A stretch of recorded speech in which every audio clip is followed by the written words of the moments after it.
part of my drive to succeed comes from knowing what it's like to be on the bottom. As long as you're working for someone else, you're just switching your time for money. Dr. Tiffany Moon is redefining success by blending science, style, and substance. As a board-certified anesthesiologist and associate professor, she excels in medicine. Beyond the hospital, she's an entrepreneur, founding Aromasthesia Candles, 3 Moons Wine, and the Led Her Summit, a women's leadership conference. You broke out of this good Asian daughter script. How did you break out of it? The breakaway came at the age of 15. Because of my academic achievement, I was selected to go to this early college entrance program. That was my break. How do you define joy? I would define joy as being wholly present, not worrying about the future, just having a feeling of not just happiness, but being content. Through her memoir, Joy Prescriptions, and her public presence, Dr. Moon champions authenticity, encouraging others to embrace their multifaceted identities and pursue purpose-driven lives. When you're open to it, life presents so many opportunities to you if you're just receptive. Be a good person. So at the end of the day, if you're a good person and you can go to sleep at night knowing that you did the best you could, everything else will fall into place.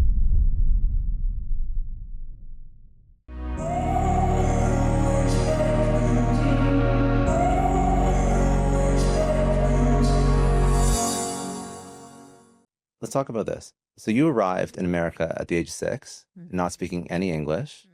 So how did that shape your drive for perfection, drive for trying to do more, to be more, to build an incredible career? Those like early days, what was that inflection point moment that pushed you? You know, back then, I don't even think I was trying to do more, push more, be more. I was just in survival mode, right? Because you think about it, like 6-year-old little Chinese girl, I get put on this plane, I land at JFK, you know, I meet my parents whom I haven't seen in 3 years. So like, I don't know these people, you know, there's no FaceTime. It's like 1989. And it was literally just survival. I mean, I started first grade in the middle of the school year. It wasn't a great neighborhood. I got called all the names, all the, you know, ching chong things, playground bullying. I mean, you know, kids are mean. It's first grade. So it was not great. And I think part of my drive to succeed comes from knowing what it's like to be on the bottom and watching my parents struggle and watching my mom have to clip coupons so that our groceries could last the whole week. And just thinking, when I grow up, I want to be so successful that I never have to worry about putting groceries on the table for my kids. Your parents worked hard, though. They worked very hard. They worked their butts off, yeah. So when you look at like hard work, it doesn't always equate to success. It's true. So what do you think drove you to think differently about just hard work? Because a lot of people, they just try and emulate what their parents do, and they emulate just, I want to put more hours in, eventually I'll make it. But you sort of operate a little bit differently. I see that anyways. I see you're very strategic. You look for opportunities for leverage. You look for opportunities to have like outsized exponential results. You've done that again and again and again. So what sort of shaped your, I guess, your worldview around how you work? I think I just have an entrepreneurial spirit. I think as long as you're working for someone else and it's just a job and you're just switching your time for money. And I did that. I did that for over 10 years. Trading my time for money, clocking in at the hospital, putting people to sleep, taking care of patients. And it wasn't until I had children, and that was sort of like the straw that broke the camel's back, you know, that I'm like, wait a second, I can't take vacation days when my kids are off school because my PTO got denied. And if I don't go to work, I don't earn money. And I thought, well, this is not good. I can't, you know what I mean? But you have that realization one day. And I'm like, I need to do something where I don't need to clock in every day in order to make money. And also, what happens if I get hurt? I got in a really bad car accident. I broke my wrist. I can't intubate with a broken wrist. You know what I mean? And it just, all these things started flooding with me. And I said, I got to figure out something else. It's like diversifying your portfolio. You can't have all your money in one stock. I've had this conversation with a lot of people because like I don't have kids yet, but like hopefully very soon. And I'm always stressed because I work so much now. I'm always on. And I'm like, okay, so then if I have kids, where do I find the time for them if you're always on? But a lot of my really good friends, people that I really look up to that are very successful, they keep telling me, well, when you have kids, you find time. You start prioritizing things. And actually, ironically, when you have kids, kind of like what you just mentioned, you start to realize what's important. So then you don't do all the other bullshit. Yep. You really like, you're like, I can't afford to anymore. Right. Yeah. Yeah. Everything becomes is this better than being with my children right now? And if you already have a normal job, all this bullshitting, weekend 3-hour brunches. I used to go with my girlfriends, bottomless mimosas. I'd be on my like 6th mimosa at 2 p.m. on a Sunday, and just sitting around, shooting the shit, gossiping. And yeah, that was fun. But after you have kids, your priorities really get aligned very quickly. You broke out of this like, good Asian daughter script. So what is the good Asian daughter script? And that's what I was alluding to before. Like, I always find it interesting how your parents had such a big impression on you, but then also there's a point where you have to break out of their model of who you are, their version of who you are. So was their version of who you are this good Asian daughter? What does that mean? And how did you break out of it, or why? Oh, I was the perfect Asian daughter. I never talked back to my parents. I made straight A's. I always did the extra credit assignment. I was teacher's pet. I never got into any trouble. I never had a boyfriend. I helped with the dishes at home. I actually swept and vacuumed the floors on the weekends. I just like, if you could have a model child that was just one level above robot, that was the kind of child that I was. I did everything my parents wanted me to because I felt so beholden to them that they had sacrificed their life in China to bring me to America so that I could have a better life. And they told me this. This was not insinuated. They said to me, if it were not for you, we would have just stayed in China. We came to America so that you could have the opportunity for a better life. And look at us. We don't know the language here. We speak with an accent. People make fun of us. We have lesser jobs here than we do in China. I mean, my dad was the manager of a factory in China that employed over 200 workers. So he was like, head honcho, like floor boss. And then here in America, his English skills are very poor. He speaks with a heavy accent, and he's a computer programmer. He actually came to America to study business management, but because his English was so bad, he changed his major to computer science so that he wouldn't have to talk to people. That's not fair for them to put that on you. But I didn't know that wasn't fair. I internalized, the words that they said. And to me, in my, 6-year-old, 8-year-old, 12-year-old mind, I was beholden to them. Wow, look at everything mommy and daddy sacrificed so that I could have a better life. I should be better. I should not make a B. I should help clean the dishes after dinner. I should vacuum the floor. I should never talk back. Like, I was in constant fear of disappointing my parents, my dad especially. He is just very difficult to please, would be putting it nicely. Talk to me about sort of early career, separating a little bit from your parents, how that impacted you, how it impacted like life decisions, any of that. Yeah, I think the next thing that my dad was really upset with was when I brought home a Korean boyfriend. I'm Chinese. So he's very strict. Yes. Yeah. And Korean, like Asians are the most racist against other Asians. Like Koreans, Japanese, Chinese, like to American people, it's all like, oh yeah, they're the same. They eat lots of rice, have strict parents, right? Like it's all the same. No, like Chinese people don't like Koreans and Japanese. Japanese people don't like anybody but Japanese. Koreans think they're at the top of the totem pole. Everyone thinks they're at the top, basically. It's crazy. It's crazy. And I don't understand where this comes from. But all I know is that when I brought home a Korean boyfriend to my Chinese dad, he was pissed. What age was this? This was 23. 23, 24. Okay. It was the year I graduated from medical school that I met my now husband. And I was 23 when I graduated from medical school. So it must have been around that time.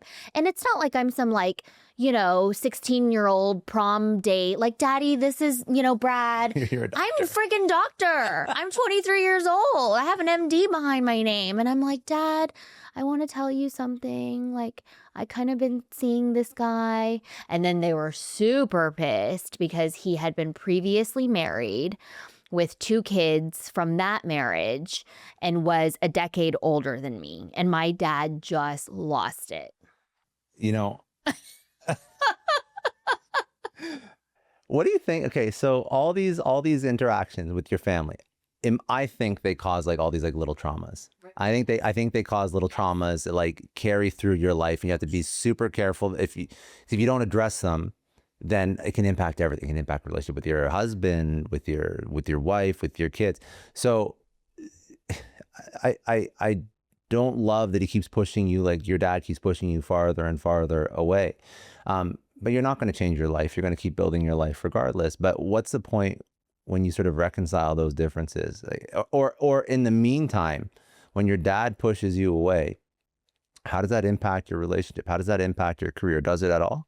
Career, not so much, because I'm doing exactly what he wanted me to do. He wants to brag to all his friends that I'm a successful anesthesiologist. He's always pimping me out to his friends' kids who want to go into medical school. So now I'm taking phone calls with 18-year-olds that want to know how to apply to go to medical school. And I'm like, don't you have a guidance counselor? Why are you calling me? Yeah. And then all his friends, not long ago, his friend got diagnosed with liver cancer. So then he texts me asking for a same-day appointment with an oncologist that I know the week of Christmas. And I'm like, this is an unreasonable request, Father. And he's like, well, he's got cancer and, liver cancer grows quickly. And I was like, oh, it does? I didn't know that. Thank you for educating me about cancer, Father. I didn't learn that in medical school. And he's like, you better call and get him an appointment. And I'm like, I don't even know this. This is your friend.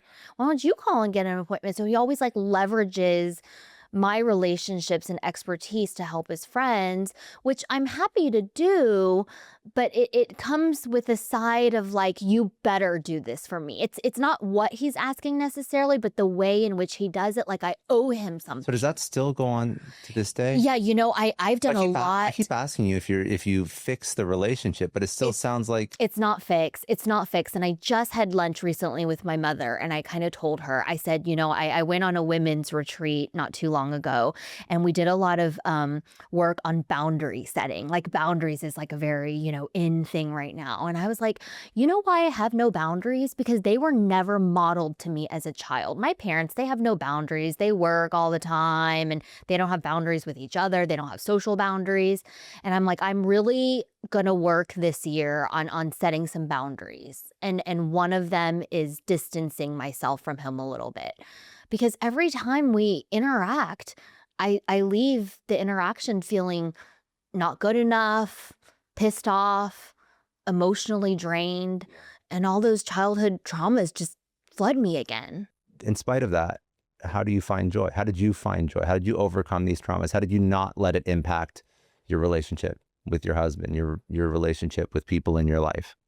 I think I'm good at compartmentalizing. I'm able to put things in silos, which is also great for work because I work at a level 1 trauma hospital. I see people shoot and stab each other all the time. And, if I wasn't able to compartmentalize that, I would probably come home a sobbing mess every day.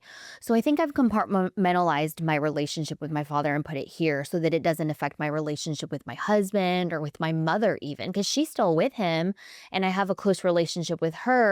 And I'll tell her things like, it hurts my feelings when he says this, or he's constantly comparing my twins. And I don't like it when he compares them in front of them, that, one runs faster than the other. And my mom will be like, oh, you know how daddy is. And, she makes excuses for him or whatever. So I've decided to just put that relationship in a little bucket over here so that the fumes from it don't, seep through like carbon monoxide and poison everything else.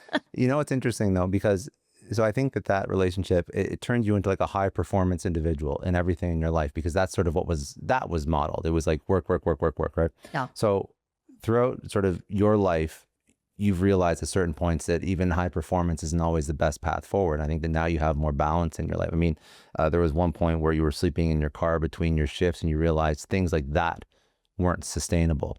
So talk to me about sort of your attitude towards work, about high performance, about accomplishment, because you were, you graduated med school at 24 and most people are only finishing their undergrad.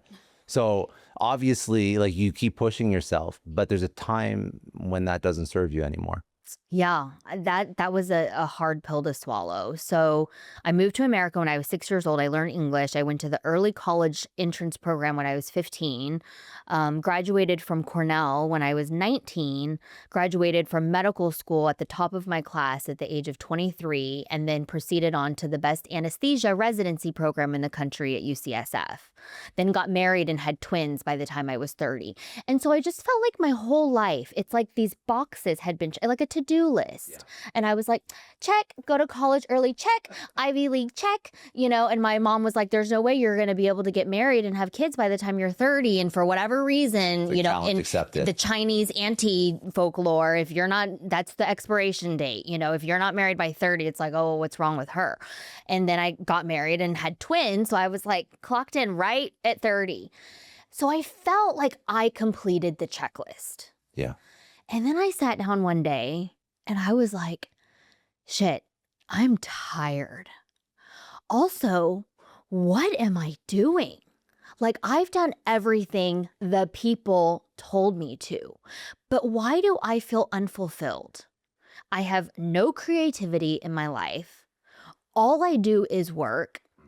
I have very little laughter in my life and very little joy. And at that time, I was like, what is joy? There's happiness, there's joy. I'm like, I like shopping. That brings me joy, but does it? Do your material possessions bring me joy? Does this Birkin keep me warm at night? No, it does not.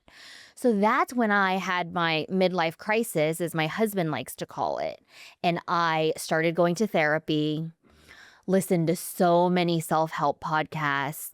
I have a Kindle library full of self-help books. Like, if you name a top self-help happiness book, I have it in my Kindle library. And what I kind of figured out is that, like, you can't live life by a checklist. And then joy is not like a destination. It's not like something you're gonna get to. Like, the joy is in the journey. But my stupid ass was running so fast that I didn't get to enjoy the journey.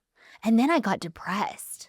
Lingoda is a partner of Success Story. Look, I'll be real with you. My French used to be solid. I learned it in school. I even had decent pronunciation. But when I booked a trip to France last year, it was a total blank. I could barely order a croissant without sounding like a tourist. So I jumped into the Lingoda Sprint Challenge. And man, it changed everything. I'd take live classes late at night after podcasting, only 5 students max. Real teachers, real conversations. And in just 2 months, I went from bonjour to holding full conversations at a Paris cafe. Confidence unlocked. Now here's the play. 30 or 60 classes in 60 days. And if you finish them all, you get 50% cash back. That's basically €4 or $5 per class. That's insane value. Go to try.lingoda.com/success_sprint and then use my code SCOTTSPRINT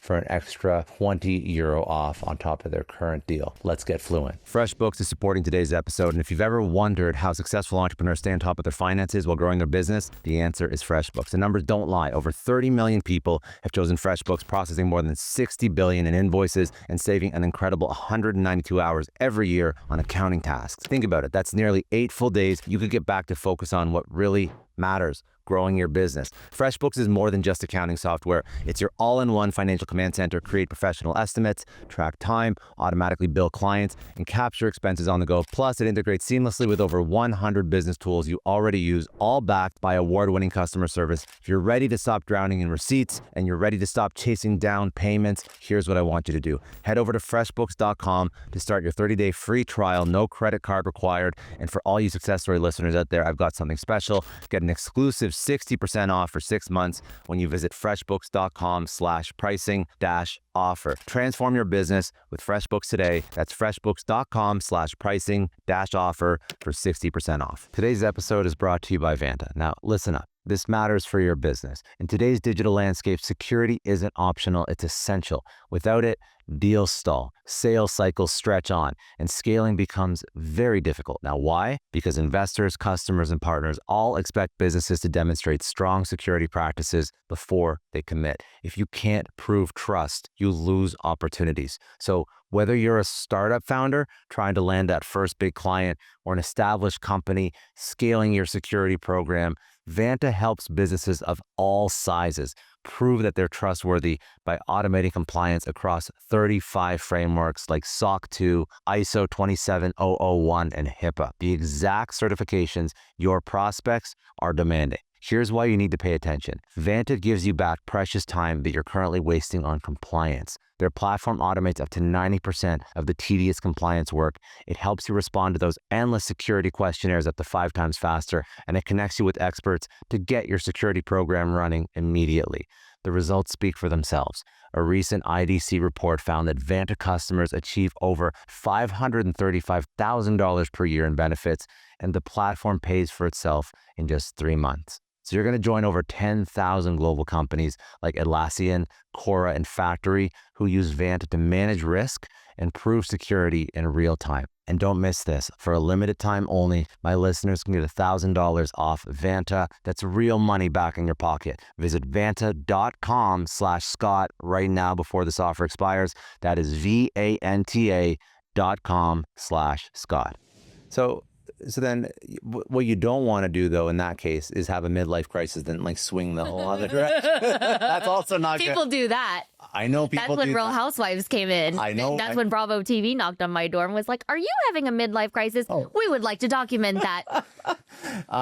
So, I mean, let's talk about how you find, because at this point you realize that life's good, haven't particularly found how to live life with joy. You don't want to go to the other end of the spectrum as much as Bravo would love you to go to the other end of the spectrum. So what's your first version of finding joy? Like, there's a lot of high-performing people that listen to this show that I think do exactly what you do, and they don't focus on living day by day. They focus on some future outcome that never comes, and they realize that their whole life they're trying to keep up with some. They ironically, they achieve what they wanted to achieve 2 years ago, then it doesn't even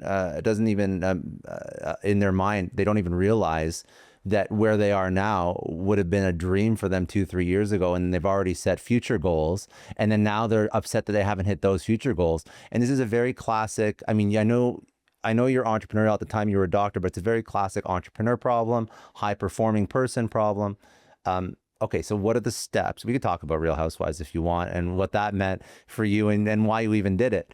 But what were the steps to find joy? I don't think Real Housewives was you finding joy. I think that there's a lot. No, it wasn't. But it actually pushed me to do the introspection to find joy. Because there's nothing like going on a reality TV show to make you take a hard look at yourself. You have any problems, that reality TV show is going to expose them. That's why people say there's this curse from reality TV that you're going to get a divorce. There's no reality TV curse of divorce. It means you already had cracks in your marriage, and then the camera started rolling and it magnifies it. Whatever problems you had, alcoholism, cracks in your marriage, fragile friendships, it just magnifies them. There's a couple that expose their business problems too. Oh, yeah, and their unpaid taxes. I'm like, what the hell were you thinking going on a reality TV show when you have, some shady business dealings, unpaid taxes? Like, did you think we weren't going to find out? This is like the IRS now has like a magnifying glass on your whole life. Right. Yeah, no, it's wild to me. The Why you would ever do that? Is it like stupidity? I think it's narcissism. Or narcissism. Yeah, I think it's narcissism. That like you're so high that you like it won't happen to me. Yeah, for sure. So I am grateful to Bravo TV because it really made me take a good hard look at my life. And I was like, God, what am I doing? First of all, why am I trying to impress these women who I don't even like? But like, I want so badly for them to accept me and be a cool girl because I've never, ever been the cool girl ever in my life. I know it must be hard for you to imagine, but I'm like, oh my God, I'm finally sitting at the cool girls table. I need to like do shots with them and be crude and crass and all. And I was just trying so hard to fit in on the show. Like when I watch early episodes of Real Housewives now, it's so cringe to me because I was just trying so hard to be liked and accepted by people whom I didn't even like. It's so wild to me. But everybody does that. Everybody. This is what people live on Instagram for. Oh my God. I mean, we're in Miami right now. You see it every The city. Filters. But Miami, it's wild. It's wild. People, I know people that like their whole lifestyle's rented. Everything's rented. Their whole lifestyle. I saw this reel where it was like 4 guys lived in a condo and they together pooled their money to rent out a Lamborghini and they split up the days of the week that they could use it. Oh, like rent share a Lambo. That's a new one. Yeah. So this is an interesting city. Everybody is trying to show off all the time. Different than like I find like a New York where money's quiet. Yes, Very wealth whispers. Yeah, exactly. Yes. But this is the epitome. It's like Miami. Listen, I do love this city, but I find that Miami is like if Instagram was a city, it would be Miami. It would be Miami. Complete with plastic surgery 100%. and rented Lamborghinis. 100%. So this is what everybody deals with all the time. You just dealt with it on a show for the world to watch. Yeah. But everybody has these insecurities. Yeah, you're right. So the show really, it made me examine my work-life balance. Yeah.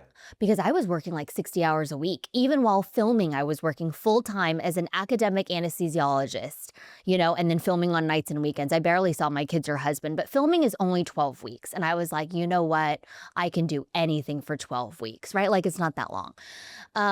So really, it made me finally get the balls to ask my boss if I could go part-time at work, which I did.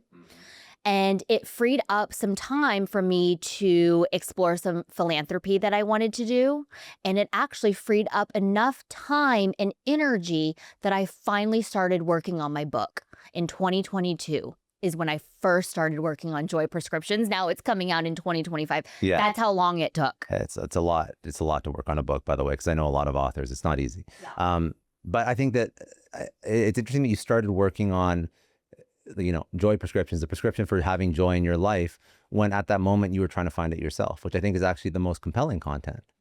When you are quite literally documenting the journey that you're on. Yeah. So you working 60 hours a week force you to reevaluate your life. Do you even know what you wanted out of Real Housewives versus what you got? I wanted to make new friends and have fun. And this was when I agreed to join it, there was no such thing as the pandemic yet. And so I thought that Bravo was going to pay for us to go on a cast trip. The year before, they had gone to Thailand. The year before, maybe Denmark or something like that. And I love traveling and I love, meeting new people and eating new foods. So I was like, well, if Bravo wants to pay for me to go on a vacation, who am I to say no, My cast trip mid-pandemic was to Oklahoma. I was like, this is not what I signed up for. Like, get me the hell out of here. It was not at all. And it sounds so naive now, but I honestly thought that I would go on the show and make new friends and go to parties and it would be fabulous. And it sounds so naive now. What is the first sort of thought or idea around joy? Like how did you want to structure your life so there's joy in it? How do you define joy? Let's start there. I would define joy as being wholly present, not worrying about the future, and just having a feeling of not just happiness, but being content and not wanting for anything, longing for anything. Like I have everything I need right now. I feel whole. That when I feel joy, like that's how I feel. That's tough. That's very tough. It's very tough. Yeah, and I'm not joyful every day, you know? People always say as an entrepreneur, you create the product you need. Maybe that's what I was doing with the book. And when I first started writing, it wasn't called Joy Prescriptions. It wasn't meant to be prescriptive. I didn't know at the end of each chapter I was actually going to write a joy prescription for the reader. I just started writing.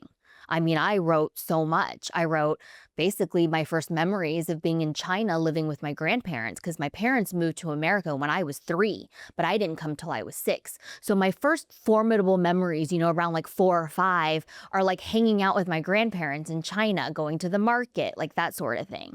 And I just wrote. I wrote down everything. I wrote what it felt like to come to America. I wrote about what it felt like to be teased. I wrote about thinking that I hate my parents and I just want to move back to China. You know, I just wrote. And then after I wrote, then I started, you know, what kind of book is this? There has to be a theme. And that's why it took 3 years to come to completion. Yeah. What did you find out about yourself when you started to do this like deep introspective work? Writing a book is like therapy. It's like self-therapy. I no doubt, yeah. But also while I was writing it, a lot of the repressed feelings and memories I had, especially in those early chapters around my childhood, came flowing out, and I would be like sobbing and writing. I had extra therapy appointments with my therapist during writing. I would call her and just be like, we got to have an extra session this week. Because the Asian way, and I don't want to speak for all Asians, but at least in my family, was not to talk about feelings. We swept them under the rug. We were conflict averse. My mother and father would fight. There would be shouting. Yeah. Sometimes it would get physical. And then for the next several days, I would see my mother and father not speak to one another. And there would be this thick tension in the house. And I'm just a kid, you know, so I'm like tiptoeing, walking on eggshells. It was a tough environment. And when I wrote about it, all those feelings came flooding back, because I don't normally ever think or talk about these kind of things. It's not, you mentioned it's like a thing that was in like your culture and your family. I think a lot of people just suppress a lot of shit. Yeah. And I think that, and I'm curious what your advice is for people to like first go on this journey of discovering joy in your own life. But it sounds like the first part of it is to document, to journal, to write shit down, to take a look inside. Yeah.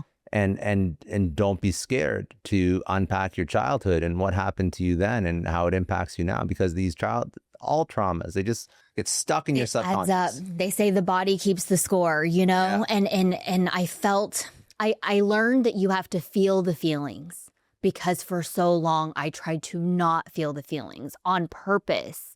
Sweep the feelings under the rug, go into anesthesia that doesn't deal with feelings, just, you know, very conflict averse personality. And then finally, when I was writing all this, like all the feelings came back up. And for the first time, maybe ever, I felt all the feelings, and it was a lot. Is when you like some of these prescriptions that you tell people to, is part of it journaling, writing down? Like, is that where you start? Yeah. Reflecting. Mm-hmm. Yeah. And is there a when you start to go through this process, this is like a prerequisite to finding joy in your life. I think it's very hard if you haven't done the pre-work to live with joy, with happiness, with fulfillment. Because I think that even if you try and fix your life, you always regress, because you have these like past traumas pulling you back to your old habits. Out of all the different sort of personality traits, like we spoke about workaholism, perfectionism, what do you think is the most damaging to living a life of joy? Perfectionism. It is the antithesis of living a life with joy, because you are always worried about what other people think, how you may appear. You don't want to say the wrong thing. And what perfectionism really does is hold you back from taking opportunities, because you might look stupid and you might not know the thing. So you just don't do anything. Yeah, you don't write the book, you don't start the business, you don't start the podcast, you don't post the picture on Instagram, because everything has to be so damn perfect that you are paralyzed by perfection and you do nothing. How do you get over that? You just start doing things. You just start. There's no like 12-step program to beating perfectionism. It's like, you know, therapy, just invasion therapy. Like you just do it. You take imperfect action. And then you realize shit, nothing bad happened. And guess what? Most of the time when you're so hell-bent on seeming perfect, 99% of people aren't even noticing because you're so self-absorbed with it, they didn't even notice. Like that, this picture you spent like 2 hours photoshopping like a Kardashian, it scrolled across someone's feed for 2.5 seconds. Less. Exactly. You're so self-absorbed with the idea to be perfect when you should have just done the imperfect thing and you would have gotten a lot farther. Prolon is a success story partner. Now, long weeks and busy weekends can leave everybody feeling depressed and tired. We work nonstop.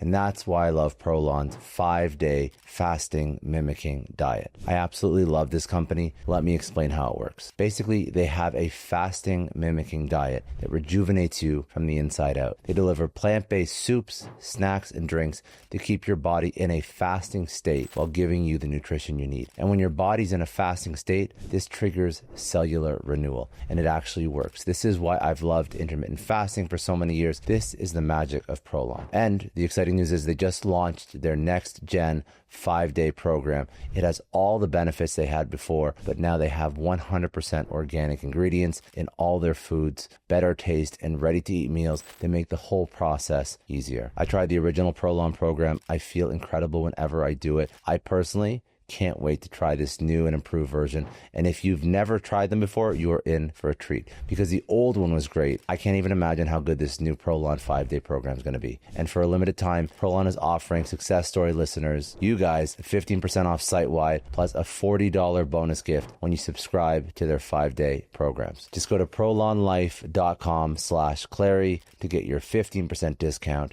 and your bonus gift. prolonlife.com/Clary. A big thank you to Indeed for supporting Success Story because hiring people is one of the hardest things you're ever going to have to do as an entrepreneur, as a founder, as somebody who's trying to build a business. It's important to hire well and find the right person, but it takes so much time and it's so labor intensive because like most entrepreneurs, you have 1,000 things going on and there's a good chance that you just realized your business needed to hire somebody yesterday. So how can you find that great, amazing, right fit candidate fast? It's easy. Just use Indeed because you don't have to waste time struggling to get your job posts seen on all these other job sites. If you're using Indeed, you can just use their sponsored jobs to help you stand out and hire fast. Your post jumps right to the top of the page for relevant candidates so you can reach out to exactly who you're looking for faster, and the results really speak for themselves. According to Indeed data, sponsored jobs posted directly on Indeed have 45% more applications than non-sponsored jobs. And you know what I love most about Indeed? It really just makes hiring so fast because everything is streamlined in one place. No more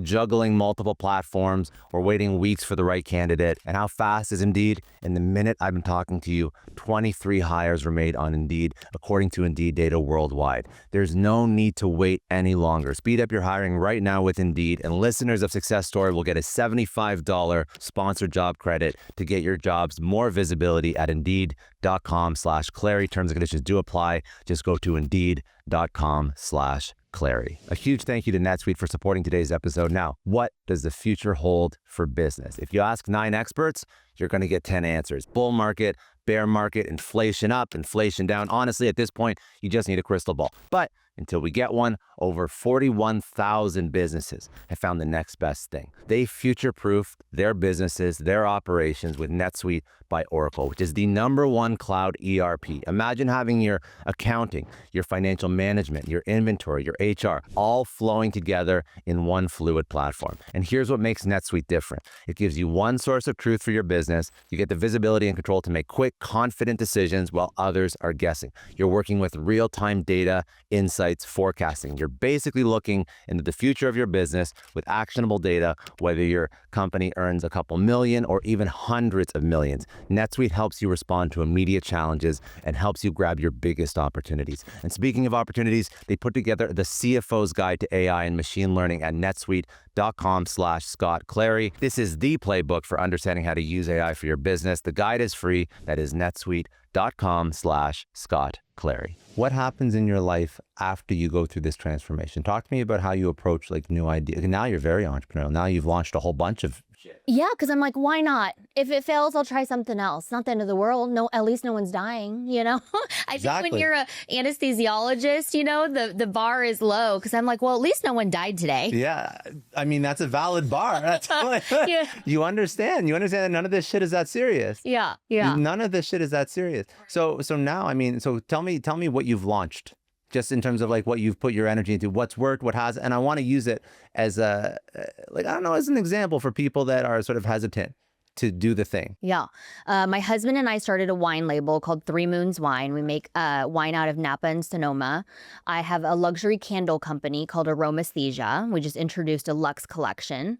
I have Lead Her Summit, which is a women's empowerment conference that we had for the first time in 2024, but we're doing again in November of 2025. So I'm currently trying to put that together and call for speakers. We have Joy Prescriptions that's coming out very near in the future. And I feel like this book is the culmination of my whole life story and all the lessons that I've learned distilled into 12 distinct chapters. You know, when people are like, oh, what kind of book is it? I'm telling people it's part memoir, part self-help or personal development, whatever that term is now. What do you think, out of all the lessons that you've learned sort of over your life that you've put into the book, what would be the one that you think was hardest for you to learn? Taking a leap of faith, just putting yourself out there, you know? I think if it weren't for Housewives, that kind of, you know, was like exposure therapy, that I wouldn't have done a lot of things. I mean, I've done a few stand-up gigs. I know you were in comedy too. Yeah. Yeah, like it's just, I feel like when you're open to it, life presents so many opportunities to you if you're just receptive and you meet wonderful people and get to have such deep conversations with them. But if you're closed off or trying to maintain this like veil of perfectionism, or you're so worried about what other people might think, it holds you back from like truly living your life. And now I feel like I'm living, like I'm doing the damn thing. Whereas when I was 30, like this was not me. I was a completely different person a decade ago than I am today. I don't know how else to say it. Like, this is an idea that keeps coming up. Like, you have to just jump into it. You just have to take the leap. And it's so funny because even for people that are, I would say the people that are sitting on the sidelines are very similar to you before you discovered what joy and fulfillment is. Because they're all high performing people. They're not like lazy. Right. They're killing it in their careers. Right. But I think there was a point in your life, you missed Chloe's first steps. So when I think about what are you trading your life for by working? No issue with a job, no issue to W-2. But if you're doing it to the extent where you're missing out on life, I think that's a problem. Yeah. And I think that taking action, which ironically seems risky, is actually less risky in the long term because now you have control of your own life. Yes. So now if you ever, God forbid, couldn't practice medicine anymore, you have a million other things that can make you money. So it's not stressful. Right. Yeah. Whereas before, you know, if I had gotten injured and couldn't practice medicine, I'd kind of been screwed. You know what I mean? I mean, yeah, you have disability insurance, but it pays like, 40% That's not. Yeah. Right. Yeah. And the fact of the matter is I'm having fun. You know, I'm a CEO. Yeah. For the wine company, I take a trip to Napa. That's a business expense. I'm tasting wine, but I am doing work. I get to meet amazing people and learn about their journeys and their failures. I hosted a women's conference and women came up to me crying after the conference, saying how meaningful it was to them. And I was like, oh my God, really? It just, the impact that you have on other people's life, like that brings me meaning. And now with the book, I'm hoping that's impactful for people's life, that maybe they'll read it and be like, you know what, I'm going to take the leap of faith. I'm going to do the thing. Yeah. Yeah. That's sort of the goal of this podcast. I mean, it was so funny because when I started this show, so this show is called Success Story. And, people ask like, what is success? And the funny thing is, when I talk about people's success stories, the whole point is to show how success is not just financial. Once you make your money, if you do not have joy, happiness, fulfillment across all other areas of your life, you are not living a good life. You do not feel fulfilled. You can make a dollar amount. A lot of people on this show have sold companies for 50, 100 million. We've had several billionaires on this show. And if their family relationships, if their health has all deteriorated, yes, outward looking in, like people are like, wow, they've done incredible things, but like 3 wives later, very sad, very depressed. And not a lot of people will talk about this openly, mostly because they'll get shit on. If they've made any amount of money, if you say like, I'm not happy, people are like, go fuck yourself. Right. Oh, But- we feel so sorry yeah. for the poor rich guy. But Right. that's not the lesson. No. The lesson is that somebody who hasn't made the money or is earlier on in their career, they're optimizing for the wrong thing. They're optimizing for this big outcome that's never going to fulfill you. So like to your point, you have to enjoy the journey. You have to enjoy the journey. And the point is that joy is not the destination. It is the journey. Yeah. And I'm so glad that I figured that out when I was 40 and not when I was 80, because I'm currently making a documentary about how we die in America. It's happier than that sounds, but Die before you die. celebrate your life Yeah. while you're alive before you're on your deathbed telling me and the hospice nurse all the things you regret. And you know what I always hear? I regret that I didn't do this. I regret that I didn't do that. Nobody ever says, I regret taking that leap of faith and funding the company or taking 3 months off and sailing or what. Nobody ever talks about regretting things that they did. I always hear people regret things that they didn't do. Have you ever like had these conversations about like, I know your parents are old, but have you ever had conversations about? Absolutely not. With my parents? Yeah. Absolutely not. Why not? I don't even know where we would start. I mean, we try to keep it pretty surface level. How are the kids? Because I think they're an example of somebody who does regret a lot. It would be an enlightening conversation for sure. I'm not sure how to get there. Yeah, it's tough because, you know, the second you are a little bit successful, you want to sort of share that success and some of the things that you've learned along the journey with people that you love. I think about it a lot with my parents too. Like they don't regret, but I wish they would live, like they're retired, obviously. And I still think they could live more. Yeah. I think they could travel more. I think they could do more. Yeah. Like, money's not a concern for them, Right. but they don't.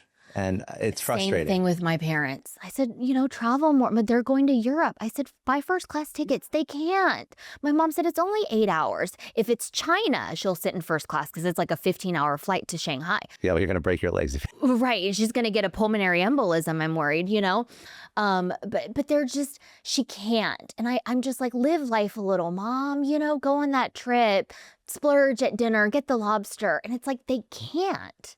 I don't get it. I don't understand where that comes from. I've tried to figure this out. It comes, I'll tell you exactly where it comes from. It comes from growing up with scarcity. They cannot get out of that mindset. When that they were young, they did not have enough, and now they have enough, but they're still in the scarcity mindset. Is there a way that you found you can almost like get out of that scarcity mindset, or is it just something like a journey that people have to go on their own? Can't change someone's mindset for them, And I mean, they're well taken care of. They live in a nice house. I bought my mom a brand new car. Like it's not a money thing. Yeah, I know. But it's a mindset thing, and you cannot change someone's mindset for them. I for Christmas bought my mom a cashmere sweater. She unwraps it, holds it up, kind of feels the yarn and whatever, and she's like, how much you pay? And it was like $300 maybe, but I like lied, and I was like, oh, it was on sale, Mom. It was only like $150, Yeah. And she's like, yeah, quality not so good. Return.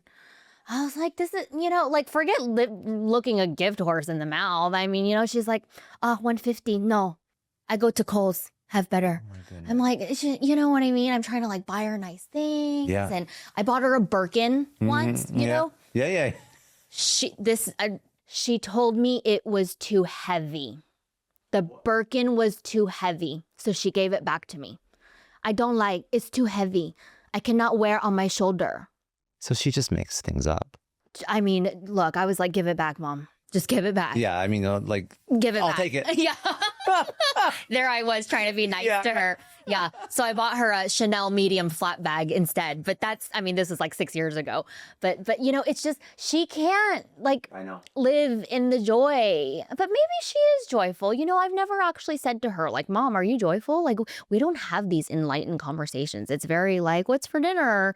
I want to talk about just a little bit about like how you think about what you jump into, what gives you passion, what gives you joy, because you've started so much stuff as businesses and as an entrepreneur.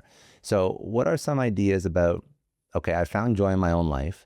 Now I want to find joy in my career. Mm-hmm. So wine, candles, Lead Her Summit. By the way, events are incredibly difficult to put together. So congratulations. I've tried. It's very difficult. Yeah. But obviously you follow joy in everything in your life. So I think that step one is do introspection. Step two is to architect your life so that you're enjoying every single day. You find joy in every single day. And then I think step three is like tie joy into your vocation, into your job. I think that's very important.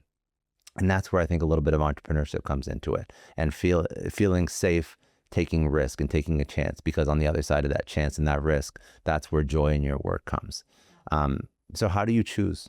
What lights you up? I mean, this is going to sound trite, but I love helping people. I feel good when I make someone else's day better. And so as far as the summit went, as far as writing the book, if a woman reads that book and it makes her laugh a little and she learns a lesson, or she learns to set boundaries, or there's some idea she's been sitting on and she's like, you know what, I'm going to do it. I'm going to launch my podcast. I'm going to write my own book. I'm going to be an influencer, or whatever it is, then I feel good.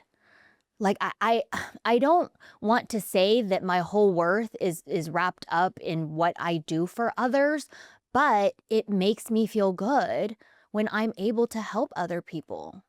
And everything, the wine, the candles, it's all self-care. Yeah. Lead Her Summit is a women's empowerment conference. Joy Prescriptions largely is a book for professional women who want that elusive work-life balance, who always feel like whatever they're doing is not good enough. And the point of all this is really just to help other people. Do you think that that's a good North Star for most people? I think it is. I think if that's your North Star, that if you wake up in the morning and you think, what can I do that would help other people, the world would be a better place. And I help myself plenty, In my quest to help other people, I help myself. Yeah. It all goes around. I'm not Mother Teresa. I'm not like, taking the clothes off my back and giving them to someone, No, but like you're building business. Yes, it's makes a business. Money, yes. But it's centered on making someone else's life better. Correct. And that's sort of like that's the barometer for success. Yes. And not every day is joyful. I don't want to create a culture of toxic joy where I'm like, oh, I'm so joyful. So if you don't have joy, then something's wrong with you. You know what I mean? Some days I want to throw my hands up in the air and people are acting crazy and just, conducting business, right? Like something's always going on. I always feel like there's some fire I have to put out. And I'm just like, I told my assistant the other day, I was like, if there could just be one day where I don't have to put some freaking fire out, that would be a lovely day. And she was like, good luck with that.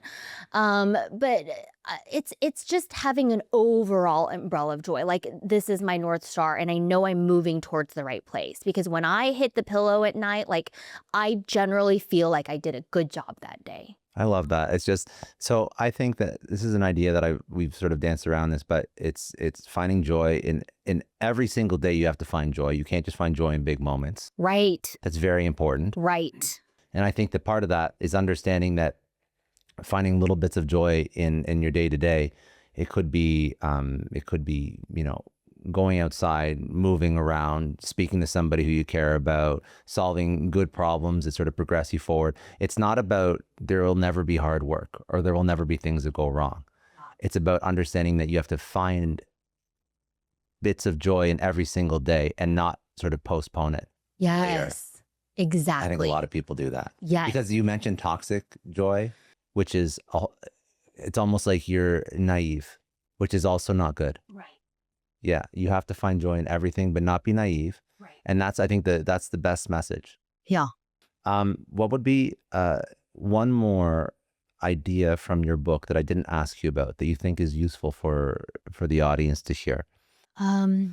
There's a chapter on comparison, and I just think comparison is the thief of joy. It truly is. And in an era where everyone is on social media, we cannot help but compare ourselves to other people. And I always say you cannot compare your everyday with someone else's greatest hits. It's not a fair comparison. And I made this up when my kids were little. This happened when they were maybe 3 or 4, and it was their birthday because they're twins. And I gave them each a slice of cake. And I don't remember which one it was, but she said, "Mommy, her slice is bigger than mine." And I said, "Oh my God." I said, "Sit down a second. We about to have a lesson." I said, "You just got cake. Plenty, in fact. And there's more cake. You need to stop focusing on how big someone else's slice of cake is and just enjoy your own damn cake." And that metaphor goes for so many things in life. You see people buying new houses, going on vacations, wearing new outfits, and it's a constant game of comparison. And you simply just have to stop and enjoy your own cake, because you'll never win the comparison game. There'll always be Joneses to keep up with. And how do you know that these Joneses aren't, in massive debt? There was like some New York socialite or something, and the guy ended up like, Yeah, and they were like in massive debt, Yeah. and her whole thing was like vacations and luxury or whatever. And I was like, and look what that, you know what I mean? That's an extreme. It is an extreme, I but remember we how much have to stop the It comparison. was like tens of millions. It was not a amount that you could get out of with a little hard work. And yeah, it was like, and how did you get to that point? Like, he was, so I think it was a few things. I think that, I think he was like borrowing from friends, or he was like raising money against like business ideas, but then using it for lifestyle expenses. I think it was just like he was just embezzling money. I think because he was a developer. Oh, He was a developer, yeah. and I don't want to get the story wrong, Right. Because I don't have all the details like in front of me. But I'm pretty sure, like, he was taking money for like business and investment, and I think that that's what he was using to fund lifestyle. Right. And for what? Because they're in this game of compare. They need to keep up appearances. And all it was like bougie Instagram posts. Right. For what? Yeah. For like, no one on Instagram cares about you anyway. You know what I mean? Like if your Instagram got shut down or somebody hacked it or whatever, half the people wouldn't even notice you were gone. It's very sad. This comparison game is very sad. Social media, there's a lot of benefits to social media, but a lot of negatives. Yeah. And this comparison game, we were talking about how Miami's like Instagram, basically. This is what causes people to basically ruin their life, trying to keep up with everyone. But to your point, there's never an end. So most people look at Real Housewives and they'll be like, well, they're all very successful. But I can guarantee you, first of all, this is assuming that everything they show is real and owned and not rented or whatever. But then if you look at the next level up, right, there's going to be somebody worth 100 million. There's going to be somebody worth $1 billion. There's no end, right? So instead of just, having one nice house and like 2 cars, there's going to have, a guy who has a 737 and like 20 homes. Right. There's never an end to it. Right. So why do you play this game? It's a zero-sum game. It is a zero-sum. You cannot win, and people figuratively and literally kill themselves trying. And you must learn that you should only compare yourself to yourself. That's it. Mm-hmm. And your past version of yourself. Right. Yes. Yes. So you're always, So where do you want people to go? Where do you want people to, by the way, are you still going to do more Real Housewives? No. I don't know. I'm not as involved. I'm not as into this. Did I sound like I felt the experience was fun? No, not at all. Not at all. They asked me again. I had a terrible experience, and they're like, "So you want to do it again?" And I'm like, "No, I don't. Thank you for asking." Now you're done with that. I wish there was a show about women building their businesses. And even when I was planning Lead Her Summit and think, a speaker pulled out last minute, there was a tornado, one of my speakers couldn't come in. Just it's an in-person event, right? Like shit's gonna happen. And I was like, where are the cameras now? Because this would be a good show. You know, there's an element of drama. Yeah. There's sort of, you know, something that they want to see to completion, like all the good makings of a reality TV show. But not enough women fighting. Yeah. You know, nobody was cussing anybody out. It's not enough. I mean, there's enough drama because something's going wrong all the time. I mean, I can yell at my assistant if you want me to. Yeah. I do believe that the future of business, well, you know, like Alex and Layla Hermosi, like, you know, the Hermosi, excuse me. And they have a videographer follow them around everywhere. I know. And they turn their life into like a TV show. Reality. Yeah. Like a YouTube series. Yeah. So I think that that's the future. Yeah. And I think that, listen, if they had a TV deal, if they weren't, you know, I don't think they care about that, but if they had a TV deal, you could take the stuff straight off their YouTube channel and just throw it on any network. And that would be your reality TV show. Yeah. So I think that the future of business and influence, not just business, the future of influence is somebody who's building something incredible, and they have somebody that documents the journey. Yeah. And I think that, like, you should do that for the next summit. You know any videographers for hire? Yes. We'll talk off. Yeah, we'll talk. Yeah. No, but I think that that's a great way. And, you know, when people think about entrepreneurship, usually the conversation turns into, okay, well, how do I build a brand online, and how do I build a personal brand? That's how you do it. Yeah. You just document the journey. Right. That's it. And speak about what you're doing. Speak about the real experiences, and not only the good ones and the bad ones. It's like my relatable stuff that gets the most clicks, you know? When I post a picture and it's like, you know, everything's beautiful and I'm on vacation, I mean, it's fine. But when I post my, like, I'm so tired, I want to, you know, kill my kids and my husband and that stuff, you know, like that's the relatable stuff is what gets that's what people care about. Yeah. People are starved for realness. They're starving for realness because of all the bullshit on Instagram. They don't want curated, edited, refined. They want, who's this person? What are they dealing with? Because your problems are someone else's problems. For sure. And outside of just being great content, but, you know, you talked about you wanting to help people. When you put yourself out there, it's super scary. I mean, not for you because you've done it at scale, but for most people, it's very scary to put themselves out there and be an influencer and put out, you know, content and build a personal brand. I know you got everybody who goes on Real Housewives gets hate and comments and everything, right? But you get over it, and then you realize that, yeah, there's some loud haters in the crowd, but ultimately, if you do put yourself out there and talk about your problems, you're actually helping way more. Yeah. You're helping way more. And those people, it's tough because those people aren't going to go and say, hey, thank you so much for, you know, putting yourself out there. You just made me sort of normalize the stress and anxiety that I'm living with. But I think it's a good thing to do. Yeah. It's a very good thing to do. Where do you want to send people? So where can people connect with you? So first of all, the book is going to be available anywhere you can get books. We'll put it in the show notes as well. Obviously Amazon, everywhere else. Yep. You can order it off joyprescriptions.com. We have a bonus, a 30 Days of Joy PDF that's sort of like a journaling cool exercise that they can get as a bonus if they pre-order the book. And then I'm across all social media platforms at Tiffany Moon MD. Okay, cool. And joyprescriptions.com. If they want to, what's the best social for them? That is Instagram. I would say Instagram. Instagram. Yeah, it's probably the one I'm on the most. And the special for the book, that's just joyprescriptions.com. Yes. There's no. Okay, perfect. Yeah. Last question I like to ask. Obviously, you've learned a lot over the course of your career, life, all of that. If you had to pick all the lessons and all the wisdom and all the insight, and you only could pass one lesson on to your kids, sort of the most important thing that you've learned. It could be about joy, it could be about just life in general, work, whatever. What do you think that most important lesson would be? Be a good person. Whenever I have a challenge in my business or at work, I just ask myself, like, what would a good person do? What is the right decision to make? You know? If there's a shortcut I can take, and if I do this, or in this business, if I kind of fudge this a little bit, it's not worth it. Cutting the corners, fibbing a little, working with people whom you don't like for financial gain, it's not worth it. So at the end of the day, I feel like if you're a good person and you make decisions that are rooted in integrity, and you can go to sleep at night knowing that you did the best you could, everything else will fall into place.